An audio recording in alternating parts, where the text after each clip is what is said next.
Ministers, domestic violence support services, places of refuge must be easily accessible, yet there is no phone lines or office for help on weekends in particular. Now I have to focus on weekends or after hours. When a person needs a refuge, there is no wraparound services there, and we're talking about the local authorities, Women's Aid, where there needs to be an emergency numbers there, but there's none.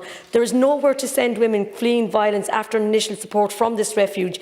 We need to provide proper facilities for women who feel like starting again. They need to feel they're starting again, not just a hostel bed, but they need assistance in finding a job, maybe looking at affordable childcare, practical help with wraparound services. But we need to look at these. Are we looking at AHBs being looked at to provide housing support where they are in need? Do we need to look at legislation? There's so much more we can do, but we're in a crisis, and I know the government is committed to it, but we need to do more. Thank you.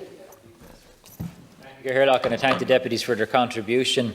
And I believe what the government is doing now, and in particular led by Minister McEntee, will deliver. It has put in place the correct structures to deliver additional refuge accommodation, including the development of the new statutory agency.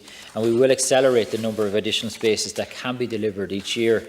Already work is undertaken to implement the strategy, has been prepared by way for this, including a very significant increase in funding under Budget 2023. I certainly agree that we haven't done enough to date in terms of the history of this state and providing the refugees, but I do believe what Minister McEntee has put in here in the Department of Justice and backed by the whole of government approach is a strategy that will deliver these spaces, because it is backed by an implementation plan that is measurable and that will be measured as we go along. I was out at the Evenus refuge last week in Coolock, and I heard the very harrowing stories and the number of people that are having to be turned away. And I was with Minister McEntee and Minister Darragh O'Brien when at the presence for the turning of this sod for the new property down in Wexford. But there is an awful lot to be done, but I believe Minister McEntee's implementation plan will be effective. Thank you.